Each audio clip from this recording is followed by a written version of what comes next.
Okay, perfect. So the session is recorded. Hello, everyone watching us. So now we're just about to start. I was just introducing our key speaker for today, Raimondo Orisini, who is the Director of Sustainable Development Foundation. And now moving forward, the agenda for today is that for about an hour, there will be a presentation from Raimondo on greenwashing, on some case studies about greenwashing as well.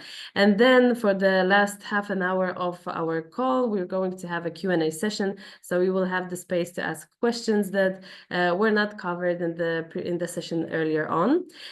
So that's shortly it. So at this point, I will give the floor back to Raimondo, who will also share his presentation. So let me stop sharing my screen. And Raimondo, the floor is yours.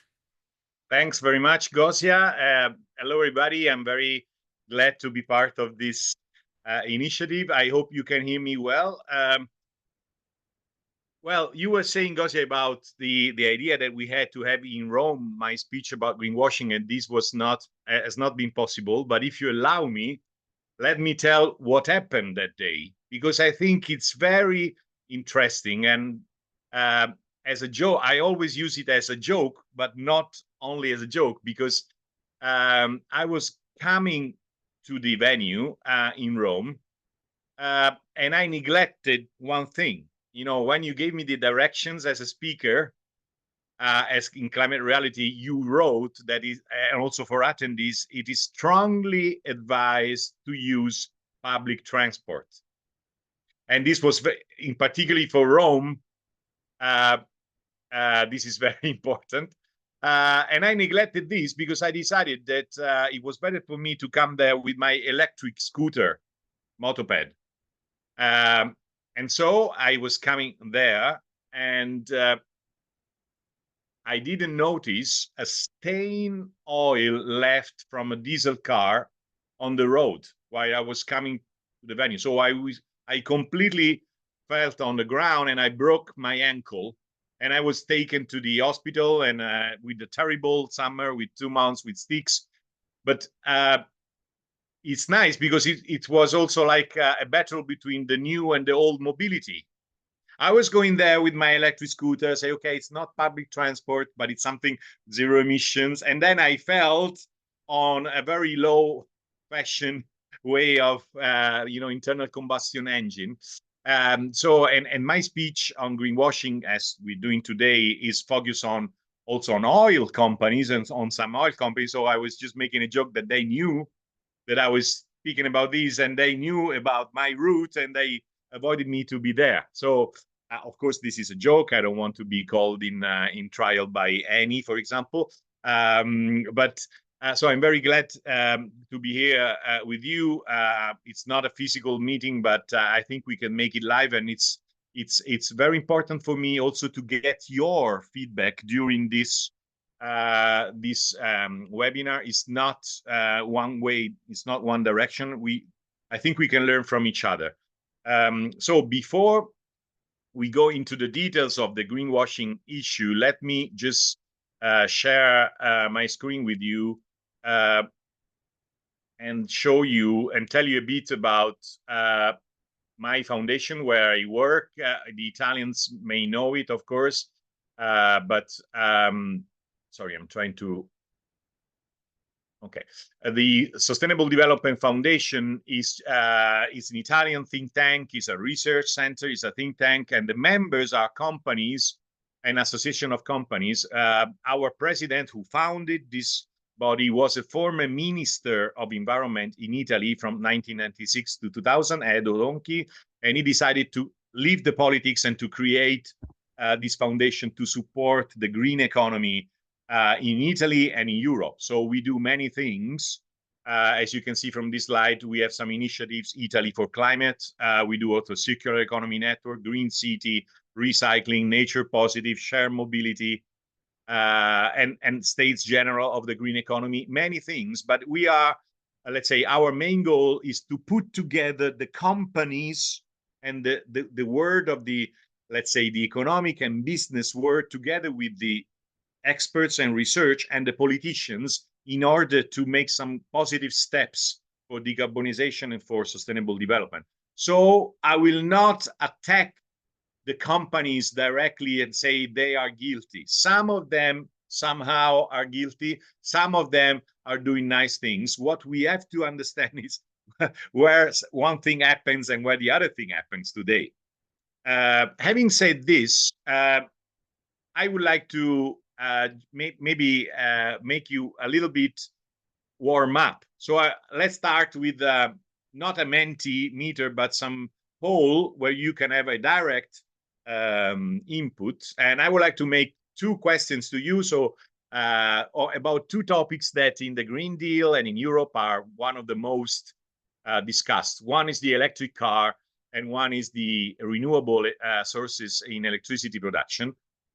What we see is that very often people talk about these things without knowing the reality and the numbers and the situation and the science. So they are very sometimes they are very, I don't know, unreal talks that we see at political level. So let's see together what do we know about some things, also about warming up the atmosphere. So the first question for you is if you can ask in which year 100% electric car, not hybrid, electric car, 100% has been placed on the market for sale to individual customers.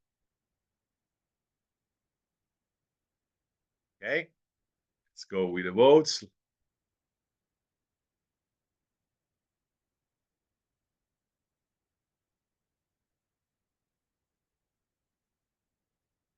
There is a battle between 1897 and 2001.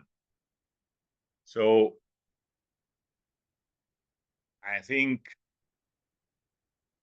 Gosia, that you were right when you said that this audience is very much advanced on the topics, because as the most of you voted, the first electric car was 1897, where a nice guy from United States, he was called he was a Colonel Albert Pope.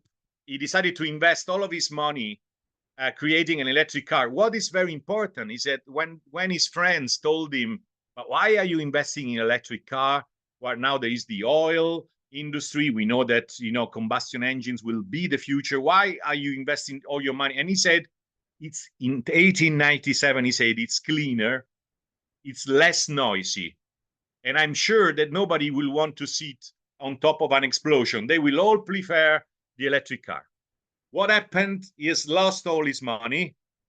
The 500 electric cars he put on the American market, then they were not even sold, or they were a big economical problem. But what is the interesting part of the story is that sometimes it's not technologies that are missing. Sometimes the technology must be there at the right moment. So when you have people like Colonel Pope with the good idea and the good technology in the wrong moment, things don't happen. So he was the right person with the right technology, the right idea, but this was not the right moment. Okay, so technologies are there since many, many years. We don't need to reinvent the wheel in many cases. This is a very important lesson. Please interrupt me if you want, or react to the picture with some, I don't know, images or something that can tell me if you agree or not. Or I see that somebody said, thinking electric vehicle car brand name Pope. That's a very interesting point. Okay, let's go, Gosia, to the second question.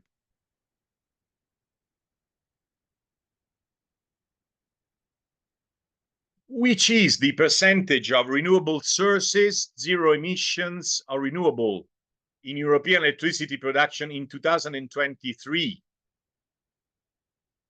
So how much are we already consuming in Europe about renewables? So wind, sun, biomass, hydro.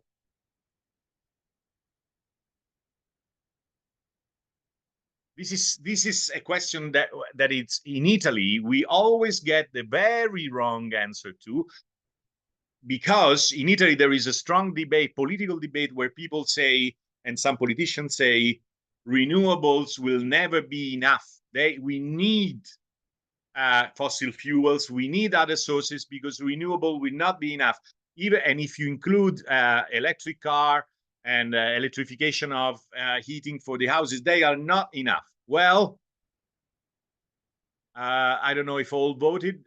You won again, but with a smaller distance compared to the previous one, because you said 45%. This is the answer. In Europe, we are already consuming 45% electricity from renewable sources, and this is a lot already. If you think that, of course, the goal is to get to 100% in 2050, but to have 70 or 80% in 2030. But 45% is already enough. So when you, sorry, it's not already enough. It's already a big percentage. And when you talk to people and say, with renewables, you can only warm up your coffee, they are not enough for all the needs. You said, but are you sure? Do you know that in Italy, for example, we are 44%? So this is already something that people should know, that renewable electricity is already the main source in many countries, and it's going to be the main source by far in the next years. Okay, so it's not true, and this is the part of the story, that sometimes these numbers and the fake news about how the fossil fuels are needed are still very much spread, and we need to know the numbers before we go into debates, and we should know this, and we should tell these politicians. Okay, I hope that everybody agrees with it, but if you have some different points, please let me know in the chat, or somehow by going into the topic. So coming back to me and my background, I worked for companies before getting into the foundation. I was responsible for environment and sustainability in a big company for many years, and then I worked abroad. And already in 2004, I was photographing, I was making pictures of greenwashing, or what I thought it was greenwashing advertising. So it's always been my passion, because greenwashing is something that exists since many, many years. This picture is from The Economist, the advertising of 2 pages in The Economist in 2004. I think it was fantastic, because, and this even won the award for the best advertising campaign in Europe in 2004 from Daimler Car, because you see, this is a fantastic, from a communicative point of view, just what the environment needs from a car: water. And you see this hummingbird just picking up some drops of water. That is the only emission that come out from a car in 2004. You know, in 2004 there was no electric car. Mr. Pope was not there anymore, and there was only the hybrid, the Toyota Prius around. But they showed this. And why this is greenwashing? Why this was greenwashing to me? Because this was true. They were working on a prototype of an hydrogen car, but this was just a prototype. So they were advertising one car instead of the millions of diesel and gasoline car they were selling. So a trick of greenwashing in that case was to show only one small part of the story, the clean part of the story, and hiding all the rest. Okay, and this was already there in 2004. Sorry, I hear some voices, so maybe, I don't know if it's somebody from Daimler Chrysler wanting to defend their advertising. We love this advertising anyway from a communication point of view. But just to tell you that I started to collect and pictures and newspapers and magazines. So I have a personal archive of all of this since 2004. And I started to reflect on this. And this, I'm sorry for the ones who are not Italian, I will translate. It's very simple. This was the bar just around the corner in Rome that ice cream, when they produce a wonderful ice cream, and they have in the napkins this cremolato is the name of the ice cream, and they put 100% biodegradable. I think that all ice creams are biodegradable. I cannot imagine an ice cream that is not degrade into the environment. So I was wondering, why do they put this bio as big, this big bio? They give the impression, I don't know if this is on purpose or is done by accident, let's say, they give the impression that the ice cream is from bio, is from organic, that in Italian is biologico, some organic fruit, for example. So people think that they are eating some organic thing, or that they're eating something bio. But then I realized that the napkin is biodegradable because they are producing the napkin with bio sources, but they are putting SB, and this message is so big that people think that the cremolato is biodegradable. The ice cream is bio.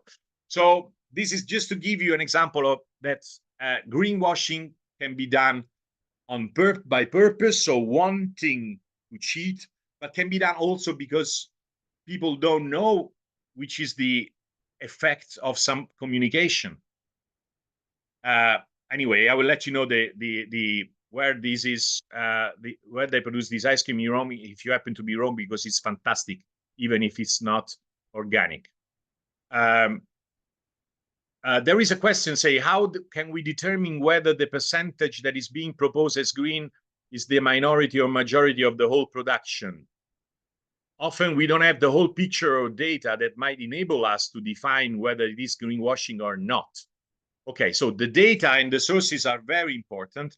If you're talking about European level, there are the Eurostat statistics where you can download the percentage of green. And what is important is that when you look for green, you mean what I'm looking for. I'm looking for renewable electricity. For example, nuclear, it's zero emission, but it's not renewable electricity. So it's very important that you go to the right places like Eurostat, or in your country, the official statistics of your body in your country, and you check exactly what you're looking for. Somebody says they are greenwashing by association, not on purpose. This is exactly what I was meaning. Sometimes the fault is not always by companies and managers, but it's also by communication companies, the creatives, publishers.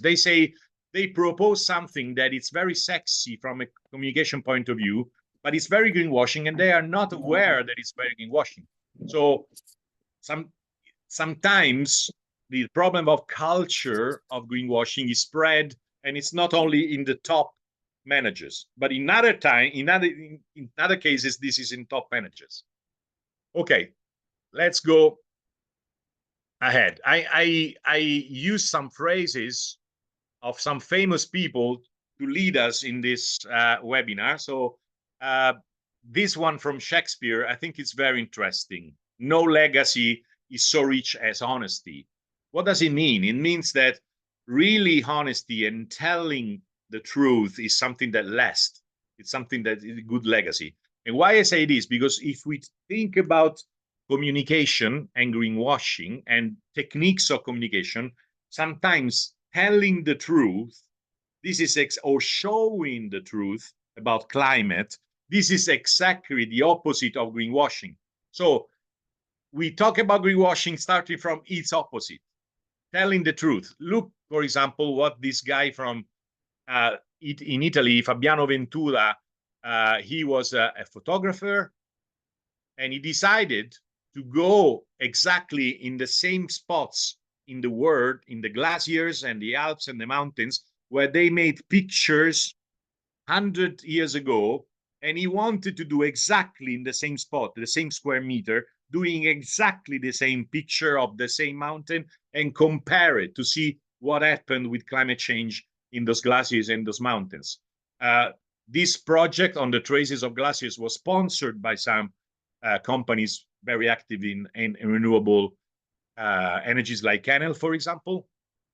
And if you see, he did this picture exactly from the same spot, and you can see the result, for example, here on the left and on the right, on top left and top right, you see the difference between a 1941 picture and a 2013 picture. I think this was South America. And you see also, in the second row, you see also the same picture of the same glaciers. So the effect of telling, on showing something and showing something real, sometimes is very strong. And this is the opposite of greenwashing communication. Let's show real things. Okay. Then we may also argue that maybe if you see a lake, that people may say, oh, a lake is much better than a glacier, so there is no problem in climate change. But this is something different. It takes time to go into this technical part. So this is what Fabiano did, and this is an anti-greenwashing example. So now we go into the basics of greenwashing. I know that you are familiar, because this is one of the most used expressions in the last decade, greenwashing. But where does it come from? And why a greenwashing can be so effective? As we said, greenwashing can be done in different ways. One of the ways is telling half the truth and not the whole truth. So we say telling the truth is a good legacy, but if you say only half the truth and you cover the other one, this can be a great lie in some cases. For example, let's go to the basics and to the history of greenwashing. This guy is the guy who created the expression greenwashing. He was a surfer. In 1983, Jay Westervelt was the first one who got the idea for the term greenwashing, because he wasn't thinking about big problems. He was just a surfer going to nice spots where he could surf, but he was thinking about towels, because he was an undergraduate student of a research trip to Samoa, and he stopped in the Fiji Islands to do some surf, and then he was in a resort, and then he saw a note, you've seen it millions of times in the hotels all over the world, asking customers to pick up and to avoid the hotel of washing the towels, because this would be very important for the environment. So please keep the towels for you for, I don't know, 1 week instead of let us washing every day, because this is good for the environment. We care about the environment. So he was very happy about this, but then he said, but let's go and see if this is real. So he wanted to take information about this chain of this resort, and he discovered that this resort was doing a lot of damages to the local environment, water, biodiversity. They were building buildings and destroying some local environment. So they didn't care. They couldn't care less about the environment, and they used this environmental message only for economical reason, because they wanted to spend less in energy costs and in water costs for washing the towel. This is very interesting to understand how the expression greenwashing was born.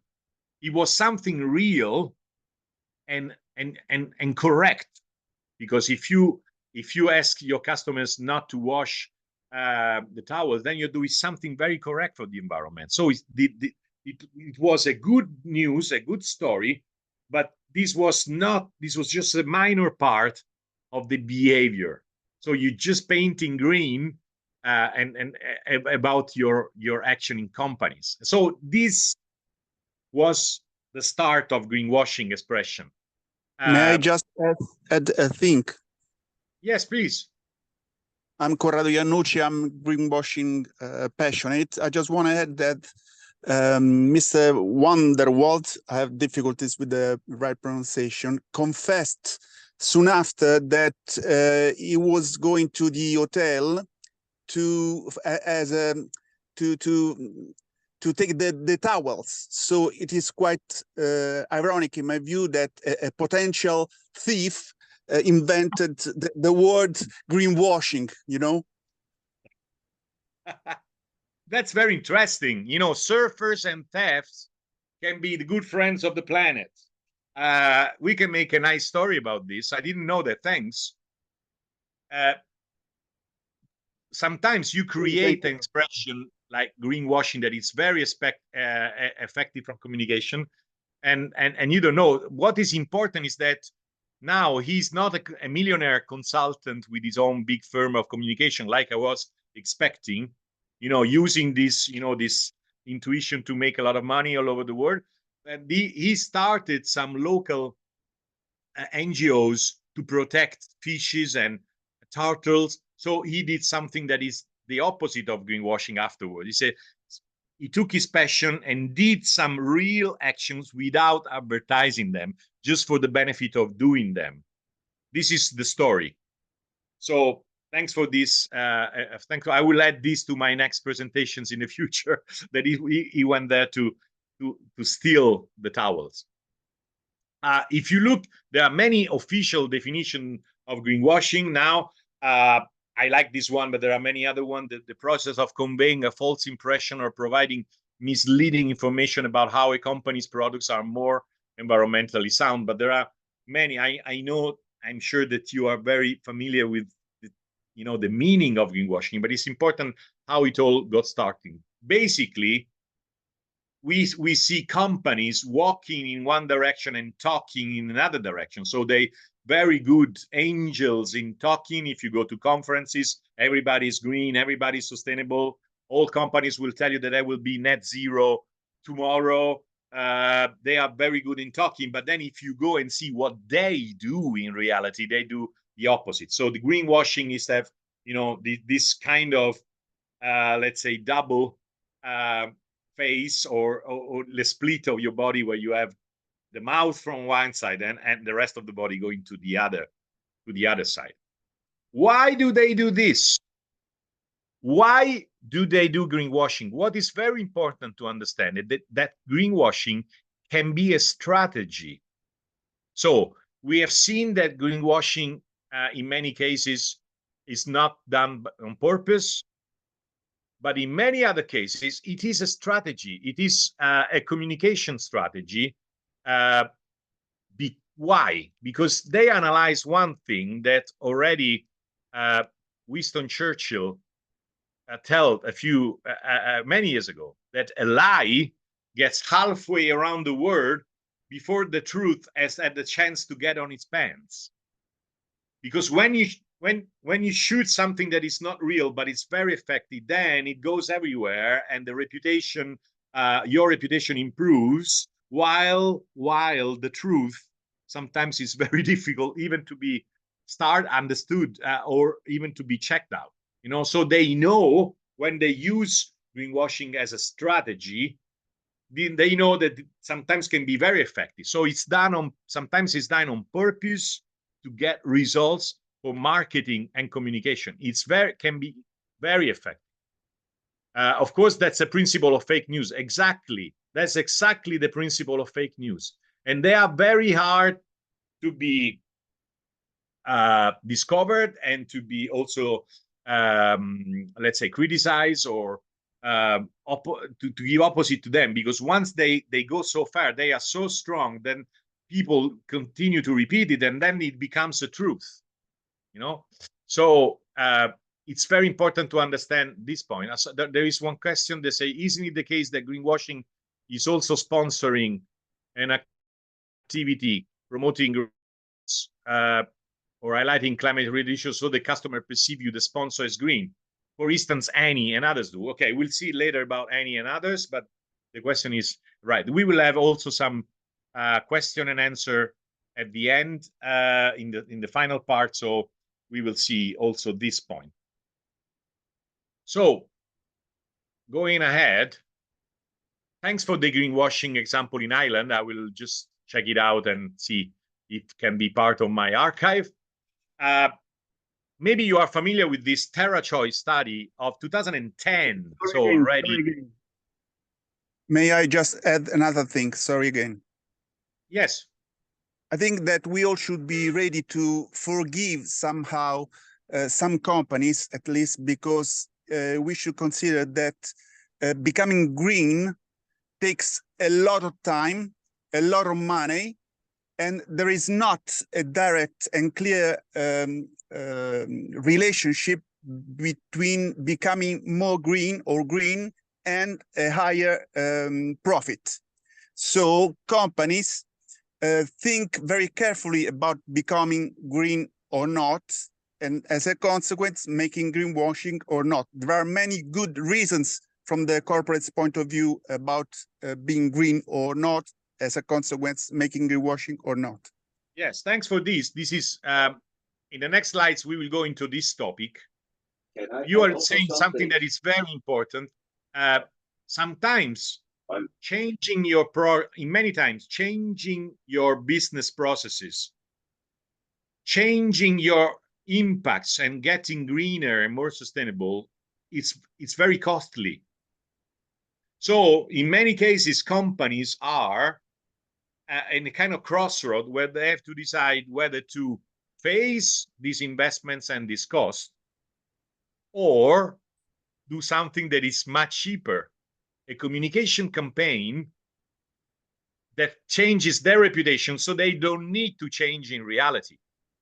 So sometimes communication can be cheaper than changing the industrial business, of course. Okay, so we will get to that later on. But what is important is that who is the loser of this game?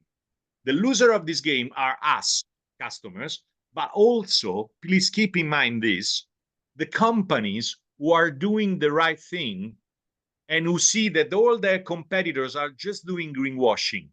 So the competitors do greenwashing, they have a better reputation, and maybe my company, who are really doing serious things without doing greenwashing, can be penalized on the market. So this is also a terrible part of the story, that if somebody does greenwashing, then all the other competitors need to do it or want to do it, because otherwise their reputation will be worse than the other one, even if they are better from the environment point of view. Okay, so greenwashing is something contagious and harmful for this point, about this point. Okay, so let's go now into a little bit deeper about how greenwashing can... Raimondo? Yes? May I add something? I think this is important because I'm speaking from experience. South Africa and some other places, we change the, like deeds and so systems, building codes. And the funny thing is, first, everywhere we did this, we had strong reaction from the industry, especially building owners, operators. But what happens is actually, when you change first, everybody's against. But later on, they realize when we force them to go green, actually their operating costs. Sorry, I have problems. Sorry, I have problems with the audio. I cannot hear you very well. Yeah. Oh, but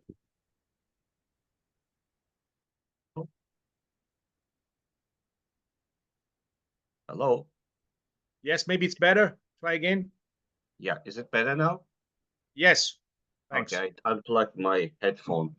So we had experience that when we changed the country codes for the environment in South Africa, at first everybody was enraged, especially building owners and operators.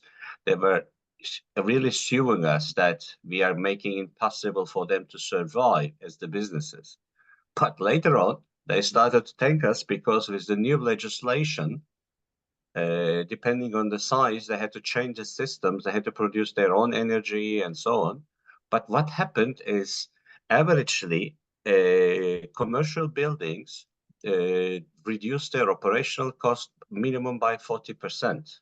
Yes. So they were thankful. So the reason I want to say that is, it is not only that they think they have to do because everybody is doing, but it is often the ignorance, because they don't realize that sustainability is not just about the environment, but it's also for the economy and the society, the people.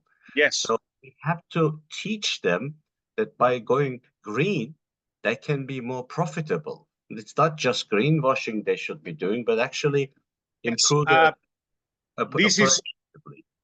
Thanks for this. This is a great point. May I pick up the suggestion from the chat that we can have the questions in the last half an hour, so or the all the input, like also the remarks, so that we can so maybe if you have some short things about what I'm saying, or remarks or things but related to that slide or that point, please do it now. Otherwise, please keep it or write it in the chat and we will see it at the end. Okay, because this is a very important point, and it's a wide one, and it's worth debating it in a few minutes. Okay, so if we go into the scenes of greenwashing, the 7 scenes of greenwashing that have been analyzed by TerraChoice, they analyzed and they sum it up in this way. The ways in which greenwashing can show up is hidden trade-offs, no proof, vague language, false labels, irrelevance, lesser of two evils, and fibbing. Let's see. I think this can give you a kind of compass to understand in which of these families a kind of communication or advertising falls. Let's go a bit deeper. Hidden trade-offs are environmental issues that are emphasized at the expense of another potentially more concerning issue. For example, the harvesting of paper is not necessarily environmentally friendly because it came from a sustainably harvested forest. So you say, for example, that that forest had been sustainably harvested, but then you have many others environmental trade-off that you are hiding. Okay, so this is what we put in the category of half truth, or just a part of the truth. Then there is the case, and this is very much common, about no proof. Many environmental claims that are not backed up by factual evidence or third-party certification. For example, products that claims a certain percentage of the product come from consumer recycled content without providing some data. And this is, then it's very difficult to find if this is true or not. The third category is vague language. These were very common a few years ago. Environmental claims that are lacking specifics and deep meanings. For example, all natural, or green, or good for the environment, or friends of the planet. You know, mercury, uranium, and arsenic, to name a few, are naturally occurring. So if you say that something, for example, about talking about fossil fuels, do you agree with me that they are using always the expression natural gas for gas? But if gas is natural, also oil and coal are natural. So if you say oil, coal, and natural gas, it gives you the idea to non-experts that that gas is somehow more natural than oil and coal. So this is an example. Then you have these false labels, false certification of labels. So you see advertising, you see that there is a label, you see, okay, this is certified, but they are false or lacking, you know, the requirements for a real label. Creating a fake certification to mislead customers into believing that the product went through a legitimate green screening process. You see, there are so many labels. In my foundation, we checked only in the food market, in the agri-food, there are 250 self-produced labels by companies. Self-produced labels with their own names and their own logo and certified, but they are false because they don't have the requisites that we'll see later on. And then you have the scene or irrelevance. For example, if you say that the phone is CFC free when CFCs are already banned by law, of course that phone is CFC free, but you cannot have a phone with CFC. So you're saying something that has no relevance, but it's very helpful to you because it gives you a green reputation. And then the lesser of two evils, if you see the example, is very nice, saying cigarettes are organic. So you are smoking an organic tobacco, but then in that case you are avoiding maybe the let's say the health part of the story or other parts of the story. And then you have some environmental claims that are blatantly false. For example, saying that the diesel car emits 0 carbon dioxide into the air, and that these are less and less now because the customers are more familiar with the environment, but these were very popular a few years ago. Okay. So now I go to the result of this jungle of communication is that firms can be, let's say, classified in different, let's say, attitudes and approach towards communication and environmental performance. So you have, for example, what we can call the greenwashing firms, and it's good if you can make a joke or try checking in your environment which one can be, which companies can be in which of the 4 pillars. Okay, the greenwashing firms, they have a very bad environmental performance, but a great communication. So they communicate a lot, even if they don't have the environmental performance. And these are the greenwashers. But then you have another category that is the silent brown firms. So they are the companies who don't do a lot of communication because they know that they are brown and not green. So they prefer not to communicate at all. They prefer also not to show up sometimes. And then if you go to the green side, you have some companies who are the vocal green, the one who say we produce 100% of renewable electricity, and they communicate, and then they do a lot of communication. Then they are the vocal green. But then you have the silent green, and this is also a very interesting phenomena that it comes from. That is one of the side effects of the greenwashing. It's what we can call the silent hashing and the green hashing. The green hashing instead of greenwashing. I know I'm green, I know I'm doing well, but I prefer not to communicate because I can get into the jungle of greenwashing. So I prefer not to communicate. And sometimes it can be very positive, because if we remember what Shakespeare said, that telling the truth is a good legacy, sometimes if you are doing well without communicating, sooner or later this will pay. But if it's later, then you can have some problems in the marketing in a short term. Okay. Do you have an example of silent green firms? Yes, but in my foundation, there are many of them. They are silent, so you don't know them sometimes because they prefer not to do communication. Sometimes they they make alliances with bigger companies, so they provide inputs of communication for bigger companies where they can be they are customers or they are part of the chain of them. Then there is another. Oriol can share example of silent green companies. Very good. Please let us know, and I will also add mine, my names in the next days. During the next days, if we still can keep this chat open somehow, I can ask Gosia if we can maybe have some follow-up. Okay.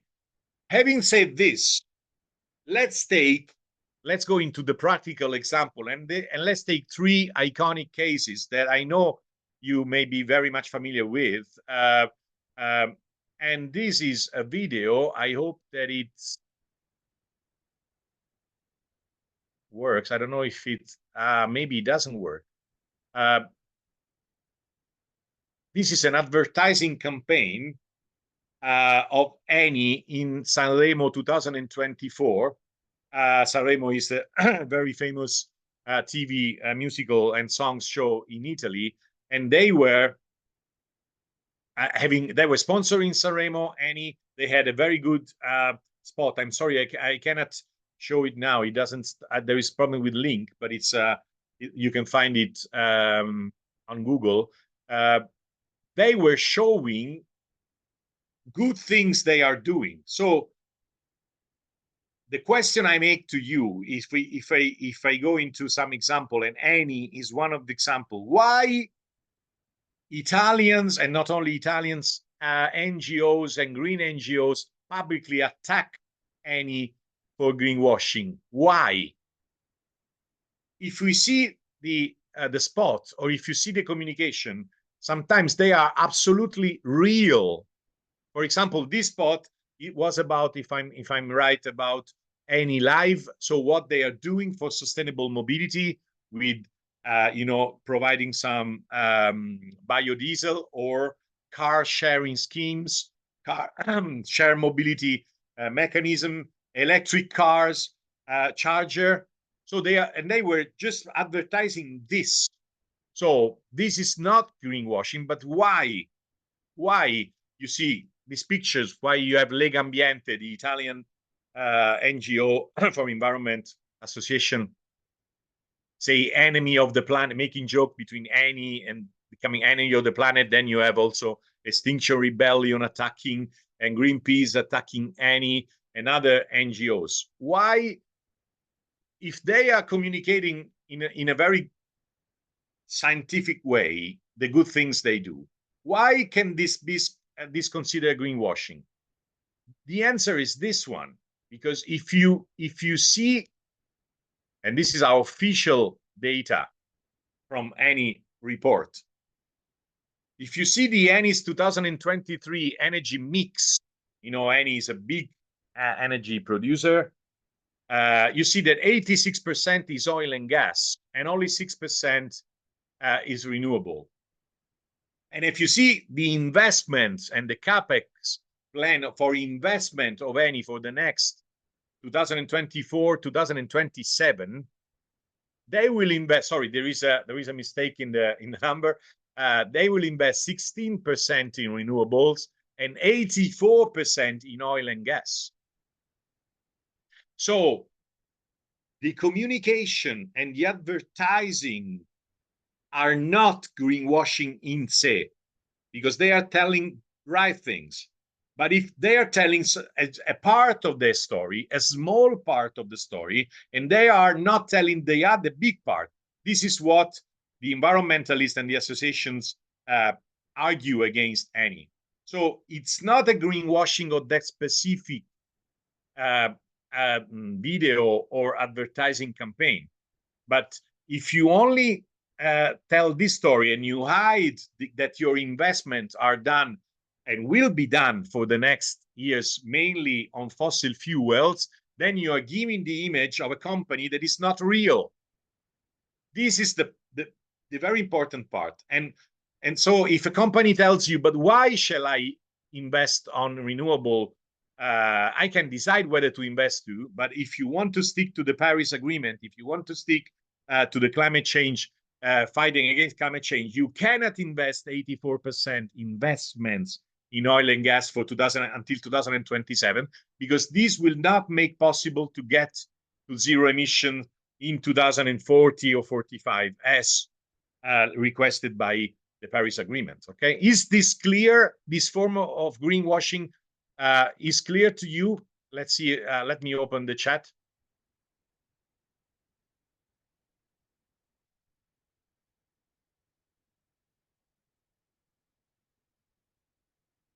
Okay. There are other example of, I know that you already also in the Rome meeting talked a lot about Eni and other, and not on Eni in general, about oil and gas producers. So remember that this can be one of the let's say most common cases. So fossil fuel producer who don't tell the whole picture, or don't show the whole picture. The second one, and I'm sure you are very familiar also with this one, is about the offsetting of the emissions used mainly by the airlines, but not only by the airlines, by many other companies. But in the airlines, this has become a big case, also at legal level. KLM, for example, had this advertising about CO2 zero trip with the Dutch, so you can fly at CO2, be a hero, fly CO2 zero. And the Dutch advertising watchdog in April of last year ruled that KLM adverts telling customers that they could fly carbon emission free was misleading. It's not true that you are flying CO2 free or zero CO2. And in the same time, and also in September 2029, in UK, the Ryanair campaign, it was very similar, but they said that Ryanair was the lowest emission airline. This was not backed up by real data, and this was absolutely something not real. So they were punished. But so what is important to know in this case is that if you use fossil fuels like the airlines or like petrol cars, and you say, even if I emit, I compensate my emissions by planting trees or doing something elsewhere, this will make my trip zero emissions, or this will make my car zero emission. This is absolutely greenwashing from a legal point of view. And also I will explain to you later why now in Europe this is illegal, also from a legal point of view. Because you are emitting and you are not sure that really the compensation and the offsetting can, let's say, avoid or can reduce the emission by taking by the atmosphere and sinking by the atmosphere the same amount of emissions. And this was already, let's say, well known, because The Guardian and many other newspapers and media, they had an incredible campaign against these offsetting problems. And greenwashing now is very much paired with the offsetting, because the emissions, in many cases, the emissions that are claimed to be offsetted, they are not the same quantity of the emission produced. Look at this data about the offsetting from the Guardian campaign. They had a check about the certified Verras rainforest carbon credits, 100, maybe around 100 metric ton of CO2, millions of metric ton of CO2 emission. Only 5.5 real emission reduction was there. Only 5%, nearly 6% was the real reduction. So if you say I am zero because I offset it, then in reality, in many cases, you're offsetting only 5 or 6% in reality. So offsetting in many cases are, and the advertising of offsetting in many cases are a direct way of greenwashing. And in most cases, they are an excuse for non-reducing the emissions, for not reducing the emissions, because then you have, it's very simple to have the offsetting. I will offset and compensate and continue to do my business like in the past. Somebody of you say they were fined. Exactly, they were fined. The companies were fined. I don't understand this. Or you compensate, you should compensate 20,000 more. And if you compensate 20,000 more, then you pay a lot of money. Because, you know, the compensation, the price of a ton of CO2 compensated is very low. But if you multiply for 20, then it's not as cheap as it was before. So, so it's not convenient for the advertising campaign. There is a very good question about what about e-fuel. I suggest that on this we have another specific meeting. It's too complicated because e-fuel is a category of many different fuels. So, and in this case, the devil is in the detail. You cannot say that e-fuel are always greenwashing or are always emission or are always zero emission. It depends on which e-fuel. It depends on the LCA life cycle assessment of that specific e-fuel in particular. Okay, so it's not, I'm sorry, I cannot reply to this question in a simple way. So what is important is that be careful about offsetting. Try to understand which is the program of offsetting they are claiming, and try to understand whether this offsetting is really absorbing the same quantity of emissions. And in many cases, the answer will be no. So in general, offsetting is absolutely a good trace or a good sign of greenwashing.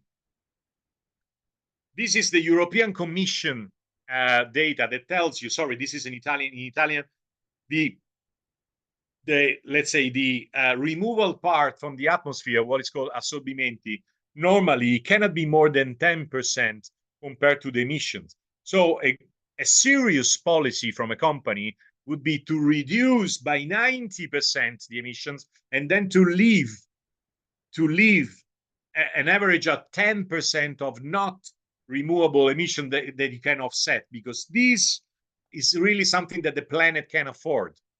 Because offsetting, planting new trees needs a lot of space, and this space cannot be more than 10% to make it very, a long story short. And in general, the scientists say that you have a fork between 6% to 13% of today's emissions, okay?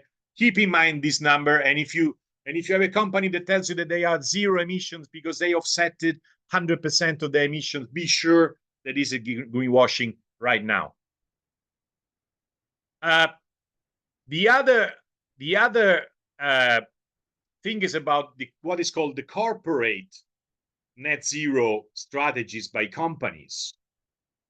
This is a case that was done against Microsoft in communication, because they say that they could be zero emissions in 2030. But as you can see from these numbers, the emissions were growing, and the reduction of emission in 2030 was not leading them to zero. They were offsetting 5 millions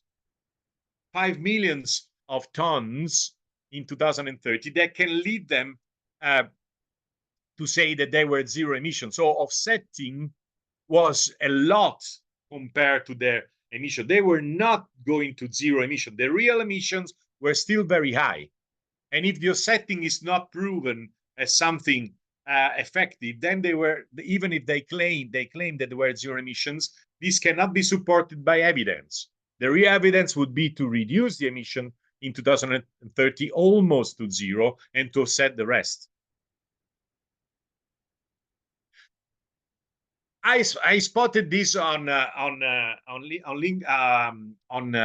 internet from Ernesto Shora from Enel, and he was criticizing this kind of communication, saying something very striking. They said, at Enel Group, we aim for zero emission, not net zero. We have a strong, concrete, and detailed plan to reach zero emissions by 2040, because that little word net is often used to make fun of stakeholders, NGOs, communities. It's like the glue of a precious vase that you can break, saying that you will then fix it with glue. The precious vase is our planet, and it shouldn't be broken only to repair or try. So they say, he says, we aim for zero emissions by 2040. That's it. No tricks at this table. I'm not saying that Enel is better than the other companies. I'm just picking up this communication message from a manager from Enel, saying that they say, in our corporate strategy, we don't aim to net zero, we aim to real zero. So the energy we will produce, we will be zero emissions as a whole in 2040. This is something interesting. Then, of course, we have to see whether they do it or not and check which kind of sources they will use. But this trick of net zero, if you use the compensation to get to net zero, then that's the point. Raimondo, just one question. I see that we're at 1:33 already, so technically we wanted to start the Q&A session, but I know that we answered some questions earlier on, so I'm not sure if should we postpone the Q&A slightly so we can finish the presentation, or how would you like to do that? Thanks for the sorry, I didn't watch the timing. My presentation, I wanted to share with you some examples of advertising and asking you what do you think about. So it was a kind of, let's say, it can be put in the category of question and answer. But let's start by first answering the question on the chat. So let me go back to the chat and see. Let's say. I have some questions written down, so I can just Yes, read. please. Okay, Yes. so one of the recent questions was, are there some general standards, I believe, of communication or greenwashing we can look into? So that was one of the questions. Yes, there are, and we are very lucky because we are in Europe. There is, this was the end of my presentation to tell you about this standard. It's very interesting. We have the new EU directive on green claims. Frankly speaking, not all the European directives and rules were good on the Green Deal, but this one I think is very effective because it's a directive that needs to be implemented in each country, and each country has 2 years.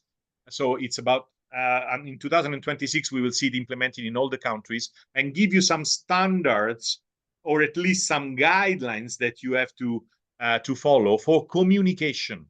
And now we will go into this topic later on. I will read it to you, some parts of the directive that are very useful. Mm-hmm. Then the other question is actually similar on a similar topic. So as a lawyer in the environment space, my question to you is, surely we should advocate for voluntary standards in both communication and operations. If we rely only on litigation, we will hobble the trajectory progress to net zero. So I guess it's also about the Okay. standards. The standards, all these questions about the standards really get into the point, because the voluntary standards are something very important because they helped the industry to improve a lot. But the problem is that when you do a voluntary standard and in let's say in the scientific body of the standard or the label, there are members of the industries, then you have a risk that there is a kind of watering down of the targets. So, you know, there is a compromise accepted by the company. So the voluntary standards, some voluntary standards are very good. Some voluntary standards are bad. Some of them are not based on science. So what is important, I think, is that voluntary standards can be also supported by mandatory norms. That's why I say that the national laws or the European legislation can be helpful, because the European legislation and the national law can refer to voluntary standards.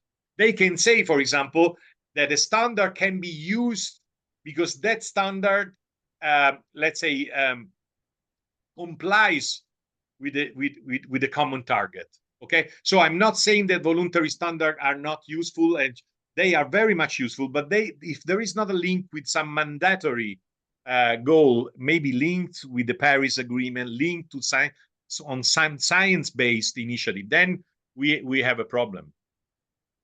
I see a question, Gozia, about if we know which were the consequences for KLM for the misleading communication. I'm guessing if it was only taking down the ads. Okay, yes, they took down the ads and they were fined, because there is already one principle in the legislation, that is, when you have a false communication, a false advertising, then you can be fined by the National Authority on Advertising. I am afraid that the fines are nothing for these companies.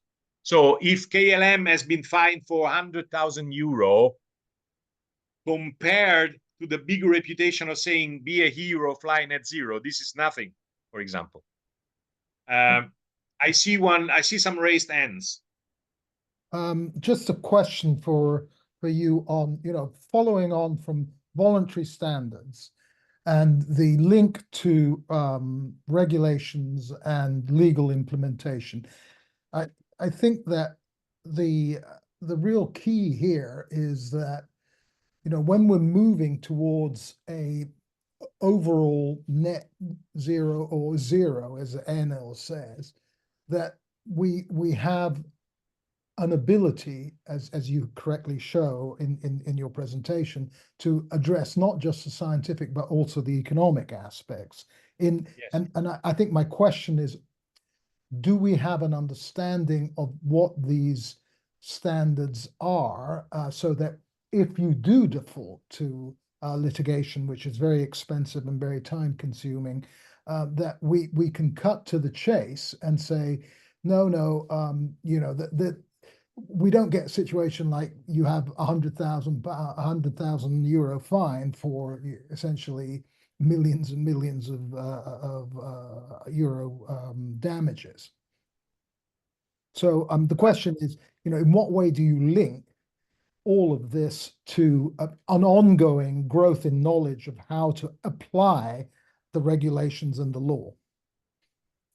It's very difficult. The only thing we can do, because these are the standards and regulations and law, they have all the annexes and the technical annexes. So, and as we say, the devil is in the detail. So it's very difficult to have a kind of, you know, set of references that we can use. The thing we can do is we can use the previous sentences and the previous legal actions done in different countries and see whether this result can be used to go into the specific case. But the problem of greenwashing is that greenwashing is only done at specific case.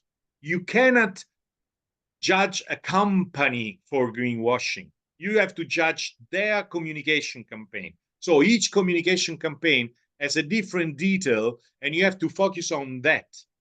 So at political level, as association or politicians, you can argue with big oil makers, whatever. But if you want to have a scientific and legal background to attack them, then you have to choose only the declaration. So I think we need to go into the European directive to understand more, because the directive can give us something that can be helpful for your question.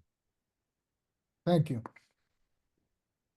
We also have three people raising their hands. So should we take those questions after your presentation on the directive? Yes, maybe the presentation on directive maybe can answer the questions. Let's see. Okay, I go back to my presentation. First of all, so we will skip the part of that is also very funny about judging some examples, but maybe we can we have some examples, very nice examples of very old and new ones, but I don't think we have time. But let's go into the new EU directive. Why is this is important? First of all, the EU decided to rule many things that were voluntary at corporate level. So we have now the new corporate sustainability reporting directive that improved the set of indicators required for the what's called the non-financial reporting, now sustainability reports. And also we have a regulation on sustainable finance disclosure regulation about the cost, investments, and numbers. We have a corporate sustainability due diligence directive that also asks companies to go into the detail of their supply chain all over the world to get information for their suppliers. And this is getting companies completely mad, because it's very difficult to get information from many suppliers all over the world. And now we are concentrating on what we call the Green Claims Directive. It's a directive on association and communication of explicit environmental claims. We can call it the Greenwashing Directive, because everybody knows it with this name now, because basically it's about greenwashing. This is a directive of a few months ago, at the end of February 2024. Let's read some parts of them.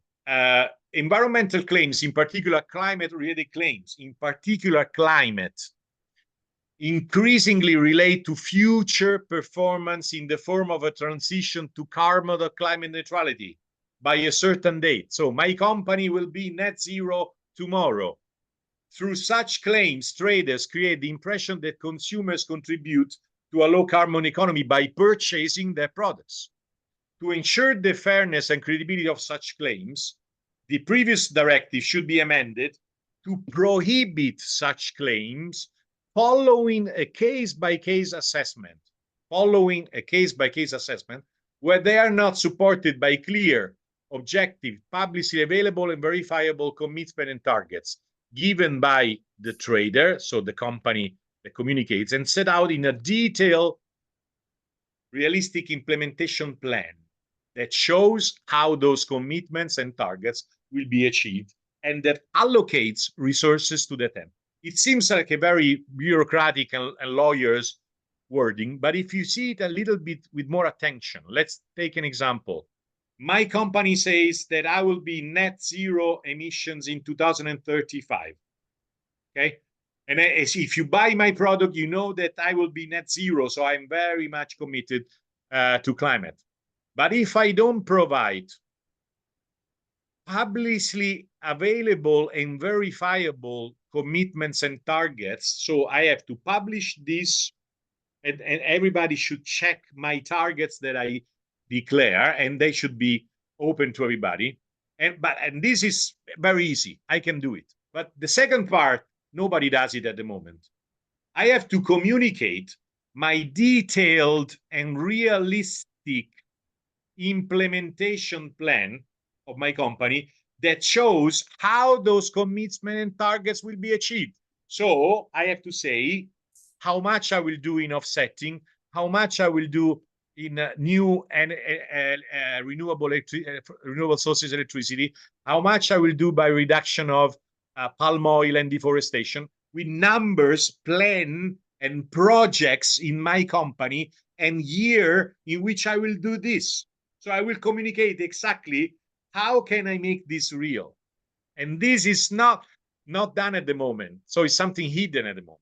And it's already a very good step if all of us can see with the net zero strategy, which projects are made and in which timing. What is really even more important, and nobody does it in reality because this is the most important part, I have to communicate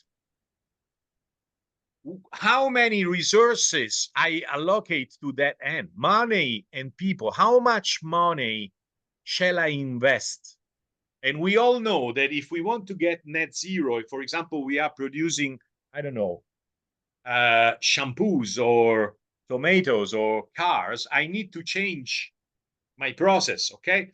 So how much money will I invest on this? Because if I see that I invest a very small quantity of money, and how can I make it real? If I know the cost of electricity, if I know the cost of changing the process, if I know the cost of non-using palm oil, if I know the cost of not flying for my employees, all this.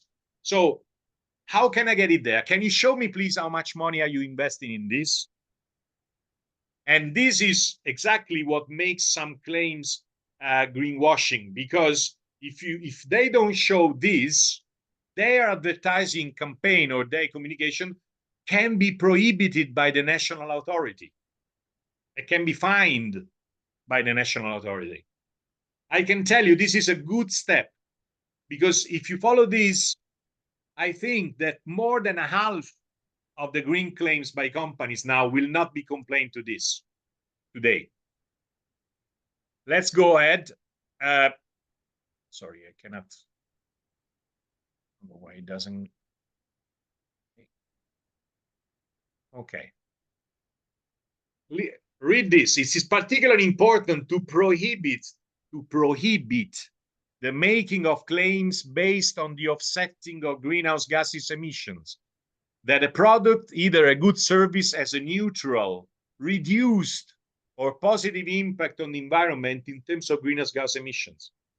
Such claims should be prohibited in all circumstances and added in the list. Okay, this is a bureaucratic thing, because they give the false impression to consumers that the consumption of that product does not have an environmental impact. Example of such claims are climate neutral, CO2 neutral certified, carbon positive, climate net zero, climate compensated. These are only examples. There are many of them.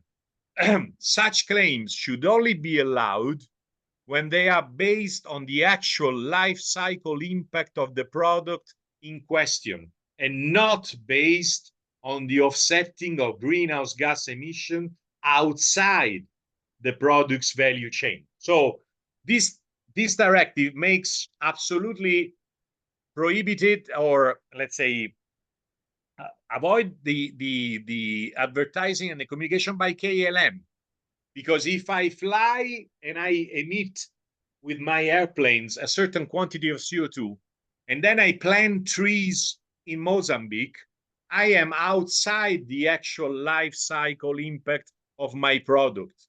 I'm not reducing the emission in the life cycle, my boundaries of my business. I'm doing it elsewhere and in a very questionable way. So this should be avoided. Okay, so with this directive, also many environmental green claims based on offsettings will be avoided. What is very important to know is compensation and carbon credits are not avoided. They are very good action. If the directive says such a prohibition does not prevent companies from advertising their investments in environmental initiatives, including carbon credit projects. They can do it. It's good if they do it. They can communicate, but in a way that is not misleading. So to make it practical, they can say that the emissions from the airplanes are compensated by this project. This they can say, because they say that they have a carbon credit. They cannot say that flight is zero emissions and that you are fly zero emission. It's a very subtle it's a very subtle difference, but it's very important for communication, because carbon credits initiatives are good for biodiversity, for social purposes, in minor part also for climate. But so they are good. The problem is that they should not mislead the customer. Okay, now we can go. Sorry, this is only 3 parts of the directive that has many other articles, mostly based on circularity that we don't have the time to go into, because I've chosen the climate related part. Okay, just to be clear about the directive. But if you read it, and if you read the first part of the directive, not the articles that are very, let's say, legal, but the first part where they explain the goal of the directive and the reason, that's very interesting. Okay. So should we go to the questions? I didn't see if yes. Okay. Yes. Okay. Because I have a note open and I didn't see. All right. So one of the questions that got quite a lot of interest was that some of us run cultural climate projects and events and struggle to find sponsors that are not compromised. Most companies willing to support are from banking, airlines, fossil fuels, automotive sectors. How do you suggest to go about to have sponsors and yet avoid greenwashing? And the example of that is you showed the brilliant photographic work of Fabiano Ventura. Enel, one of its main sponsors in 2023, produced nearly 40% of electricity from gas, primarily coal and fuel. So it is very much an actor of global warming. Sorry, the final part, you said Enel. Can you repeat the Enel part? That the example of that is that you showed the brilliant photographic work of Fabiano Ventura. Enel, one of his main sponsors, in 2023 produced nearly 40% of electricity from gas, primarily coal and fuel. So it's very much an actor of global warming. So I think that the key concern is that if our audience organize events, is that it's just so difficult to find sponsors that are not compromised, and how to actually go about that, to have sponsors and avoid greenwashing? A very good question. First of all, the answer is only going case by case and checking case by case the initiative you are sponsoring first. So which is the target of the initiative? Then you check your sponsor, and then you decide whether this is fit or not with your goal. Because there is no company that really can say they are zero emissions at the moment today. So it's impossible. I cannot give you it would be great if I could give you a list of, would be great also for my wallet, because I took a big percentage if I could give you a list of companies that you can use and say, pick up these ones because they are 100% green or I don't know, zero emissions. Okay, for example, Enel in Italy produces 40% of electricity with gas, and they still have an 8% of production by coal that they are closing up in January 2025. But at the same time, Enel is the biggest renewable sources electricity producer in the world.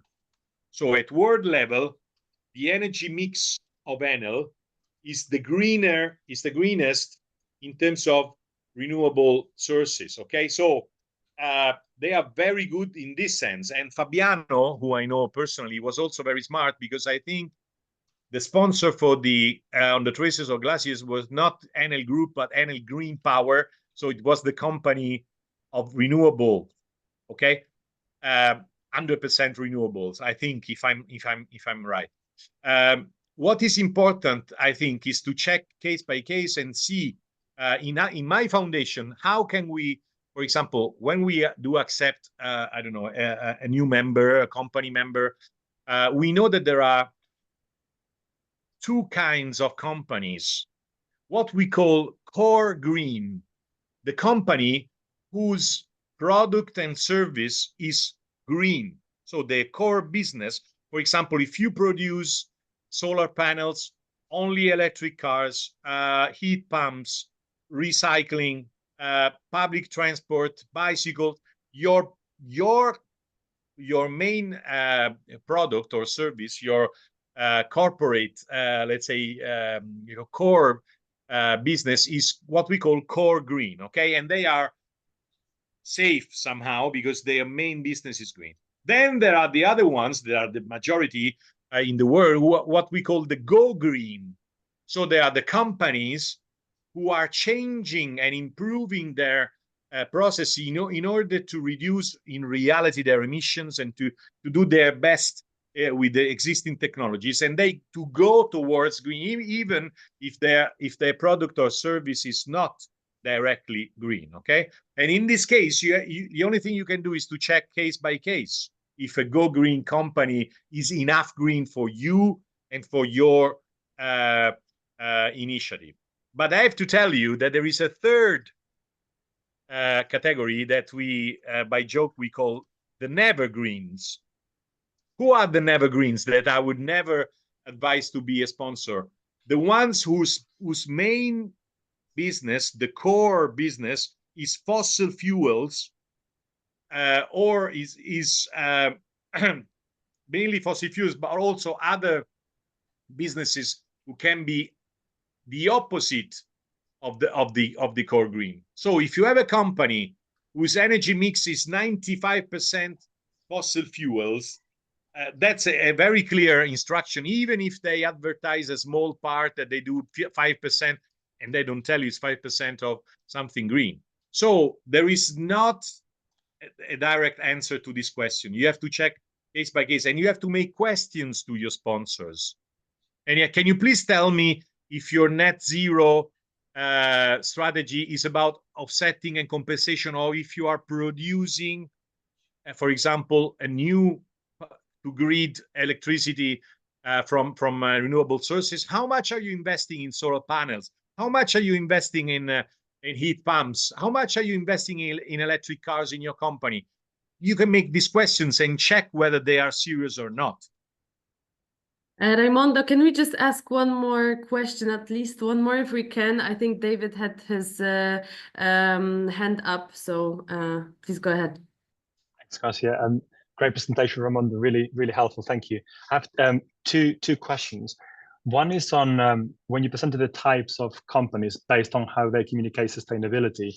We had greenwashing on the one end, and on the other end it was around silent green, I think you called them, or greenwashing. Greenwashing. Yeah, exactly. And that's kind of yes.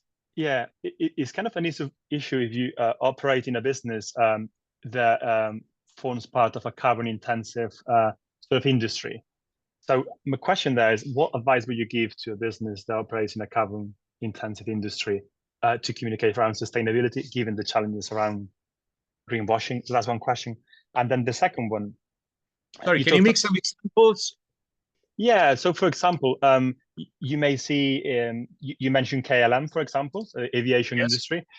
You think about some good work that's done around sustainability to decarbonize some of the assets. But given the fact that it's an industry that is carbon intensive, perhaps companies are more reluctant to communicate their sustainability achievements, and that leads to greenwashing. So my question to you would be, what advice would you have, for those type of companies that may operate in those industries? What sort of advice to communicate sustainability?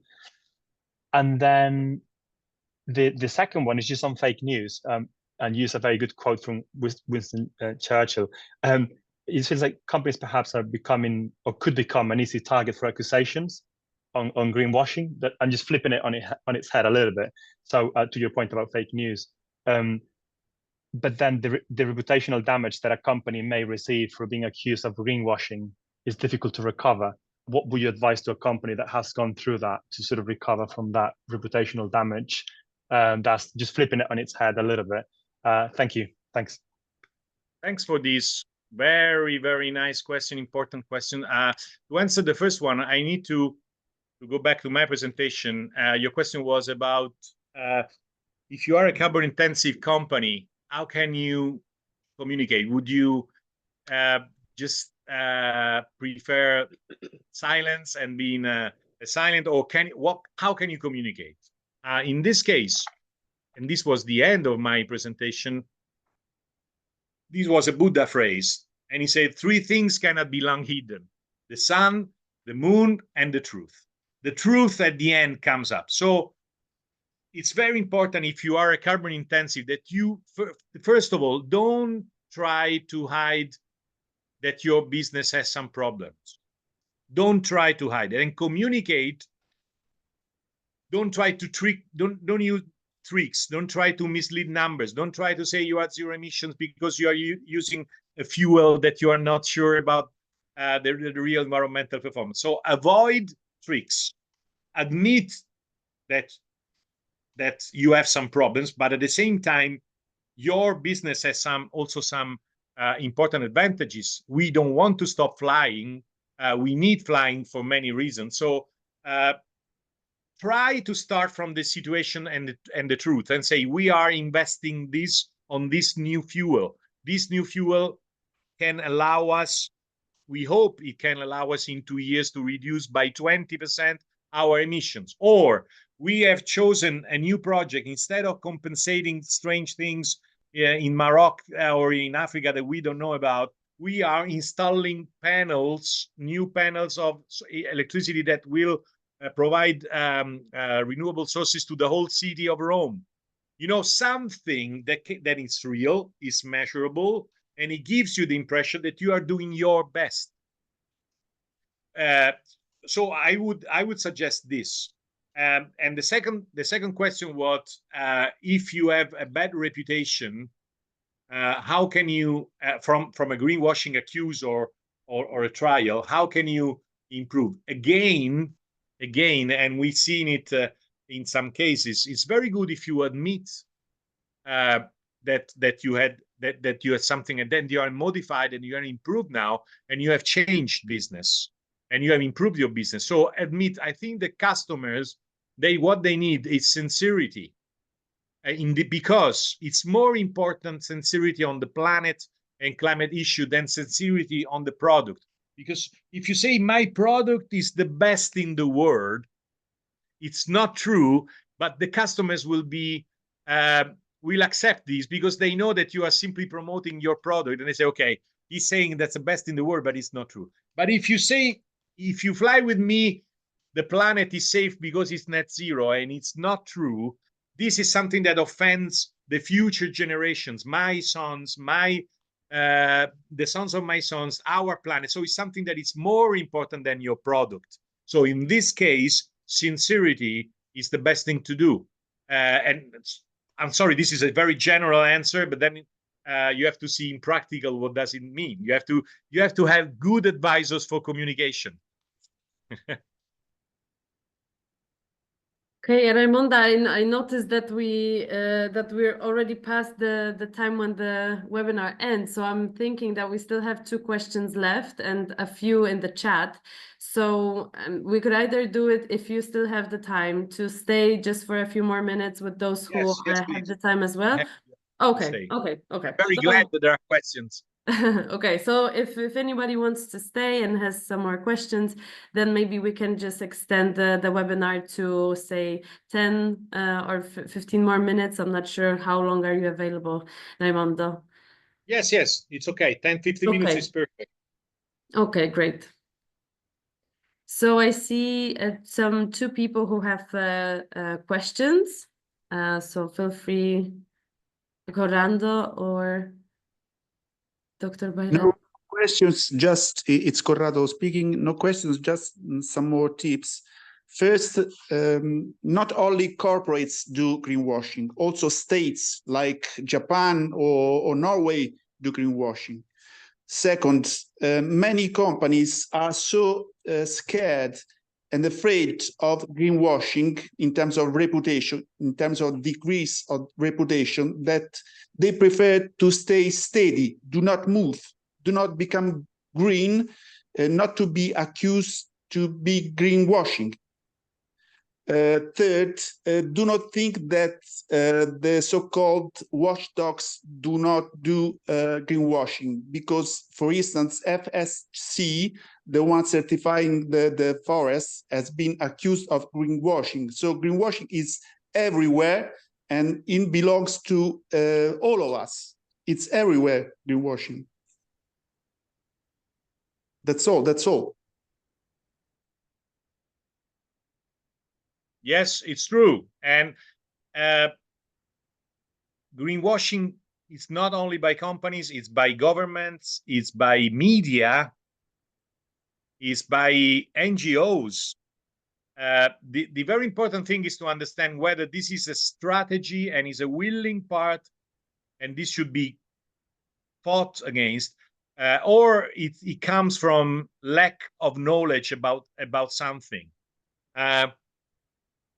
We, as a foundation, we talk a lot with politicians. In many cases, we see that they have some ideas and some statements, and they say something at the TV or media just because they don't know the reality. They think they know it, but they don't know it.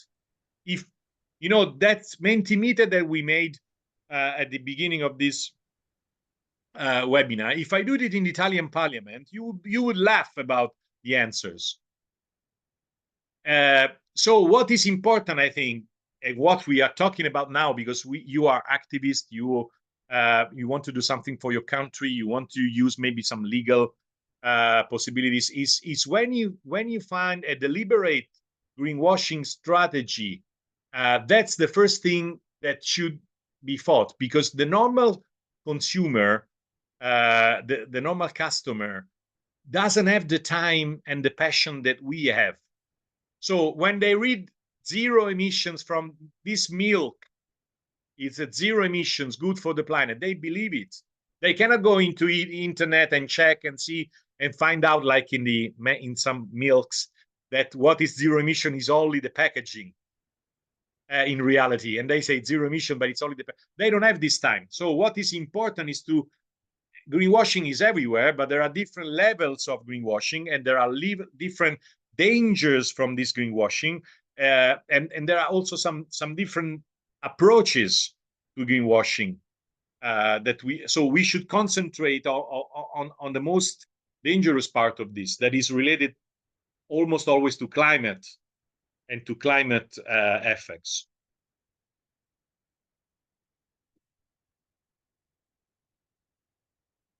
Other questions? Yeah, I think that. Oh, okay, Bruno.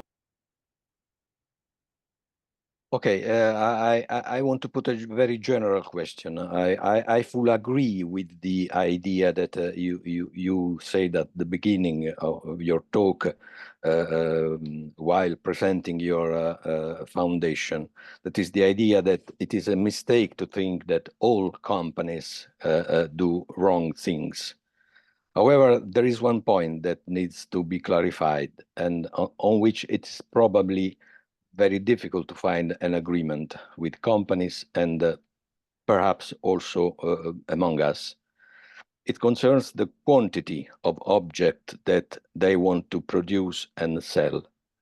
I believe that we must realize that there be no real sustainability if we do not change the development model based on the constant growth of production, consumption, and profits. That's that a very they good said point. many times, it's not materially possible to pursue infinite growth in a finite planet. So, in my opinion, the effort that even good companies make to adapt their need of sustainability risk translating into implicit greenwashing if companies are trying to sell ever greater quantities of their products, hoping that people will consume more and more of them. Very good. This is why the real and very difficult point for companies is the challenge of an economy without growth, which in many sectors instead requires a certain decrease in the immediate future. That is why we can blame KLM for greenwashing, but every advertising from KLM is greenwashing if it pursue to people to fly more and more. Okay, you are touching a very important topic that it's very difficult, as you said, to share with companies. Because companies, they want to grow. They want to increase their profits. That's the, let's say, the essence of companies. So they say, I want to sell the double. I want to have a double the profits, double the revenues. So they have this idea of growth. And then how can you to make your question technical related to the net zero strategies, how can we reduce the emissions if you produce and sell more? Even if you improve your processes, then the emissions will grow at a general level. And this is right. So the voluntary standards created something that can solve temporarily this question, but not forever. They said, okay, if you cannot reduce the total amount of emissions in 2030 and 40, because you will increase them, because you will produce more, at least you have to reduce the specific amount, what is called intensity, of your product. For example, if you produce the books and you want to produce 2 million books more in 2030, but then you reduce the amount of CO2 per book, then at least you reduce significantly your total emissions. You don't double them, but you have maybe an improvement of 40 or 50%, because the emissions that you produce for producing the book will be much lower than now. Okay, so there is intensity reduction and not the global and the total reduction. This is something good, because it's very good that they reduce, but somehow we should include into the green economy perspective the idea of consuming less, producing less, the sobriety. Okay, this is part of the story, and it's very difficult to be included in the narrative with companies, because then if you go directly into this point, then you get into the idea of the degrowth. And so you have sustainable development on one side, development, growth, sustainable on one side, and then you have to say that degrowth, what is called the happy degrowth, this can be something that is not very popular, also because it's not very linked with the human mind. The human mind tends to improve, to grow, to always to feel better than the past. So it's very important to tell companies, that even if they grow, they can grow, but they can grow less and in a better way in terms of sustainability. But that less is part of the story, but it's not very much accepted. It's not easy. I think that we have one more question now from Dr. Bayrak. I'm not sure. Hi, yes. I have actually two questions. Let me switch on to. One is actually what I mentioned a little bit. That was our experience, and my feeling or my experience until now is by many companies, they are ignorant, not in bad will. I would like your opinion on this, that they don't know by going green, they can actually become more sustainable, not only for environment, also for their business, because they can really save their operational costs dramatically, like we had experience in the office building and the commercial building sector in South Africa, particularly. The second one is, I have a question actually. You said that Europe is using 45% sustainable, but is it calculated using, let's say, a solar panel, or do you consider the energy that we use to build that panels, carry them, install them, interconnect to the system? And often the figures change dramatically. Like we had the study that the cars with electrical cars today actually need about 96 years of operation with 4.6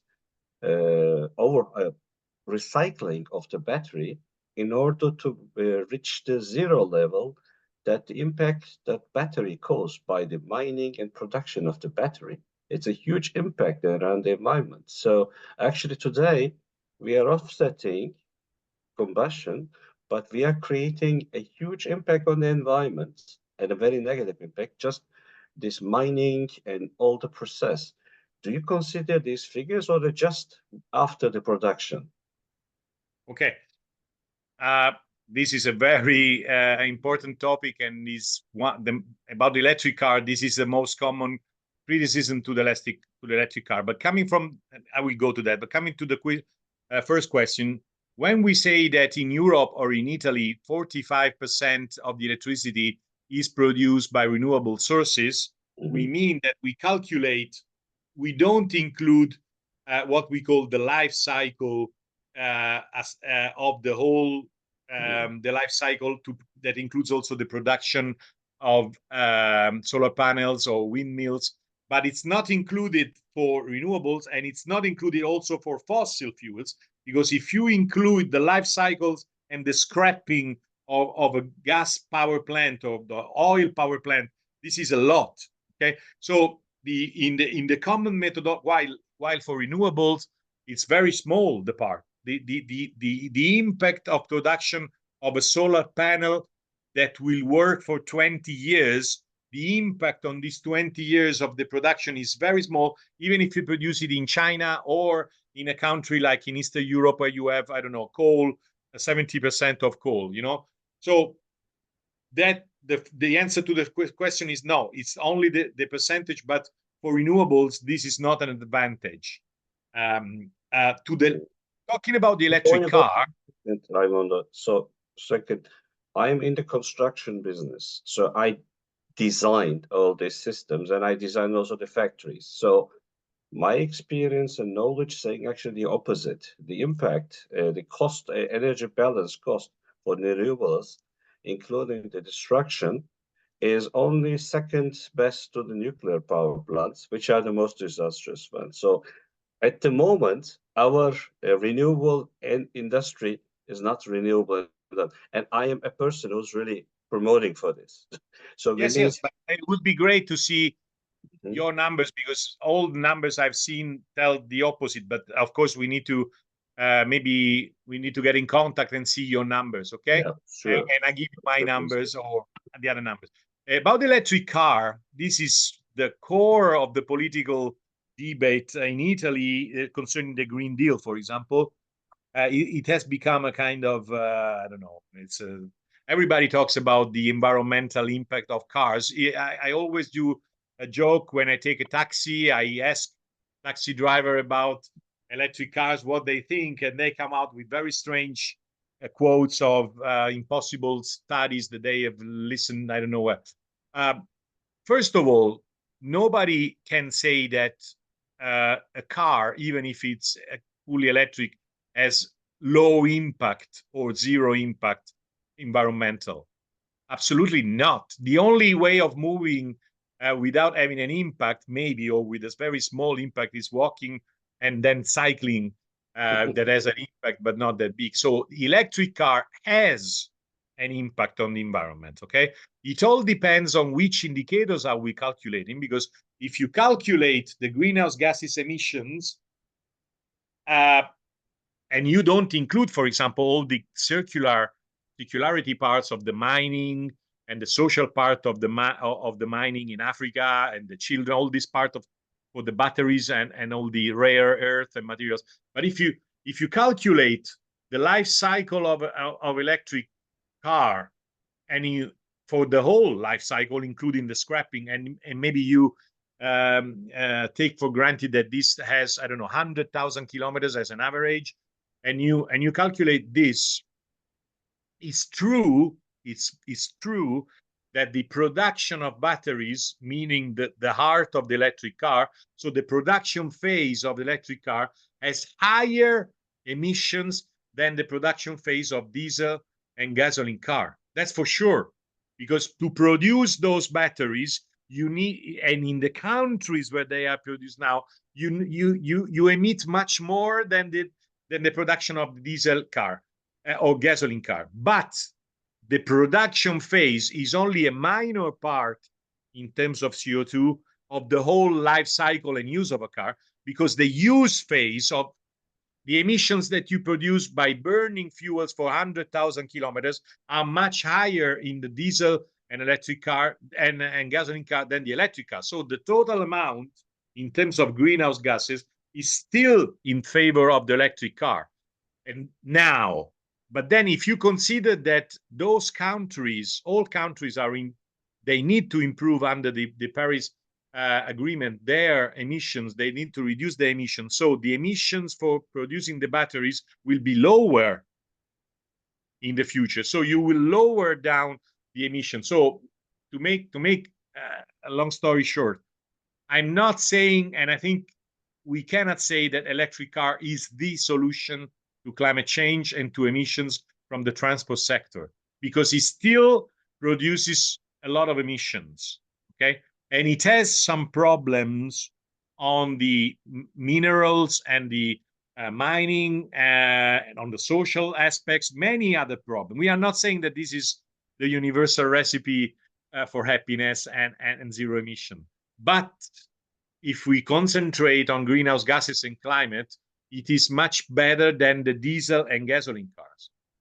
And we have a lot of numbers and studies telling us this. Hey, Raimondo, I'm just thinking of your time and also everybody else's time, right? So we could be continuing those discussions, and I think it would be great to offer more opportunities for that in the future. We can stay in touch to do that. Because these are really, really interesting and insightful discussions. But I'm just also concerned about your time and everybody else's time. So would you like to stay longer, or should we just make sure that we schedule some time in the future for another webinar or conversation? Well, in Rome, we have lunch much later than in most of the European capitals, but it's time for lunch now in Rome. But more important than this, I think I had a great time being with you, and I think it was very helpful also for me. I hope it has been for you. Let me just reply the final question that I see. That it's very practical when they say, which authority will assess if the implementation plan? It's the National Advertising Authority. So the process is this one. Everybody can apply to the national authority saying that an advertising or a communication plan is potentially a greenwashing, and then the authority needs to check whether the implementation plan substantiates the claims. Okay, so it's a national, and then he can come to the conclusion that it's greenwashing, and then he can avoid, prohibit that, and fine the company. It's at national level.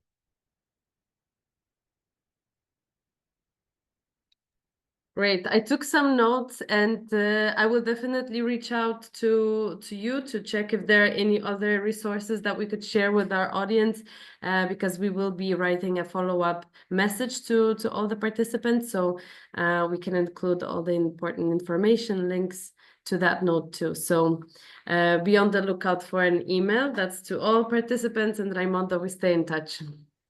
Okay, thanks very much. Wonderful. Thank you very much. Bye.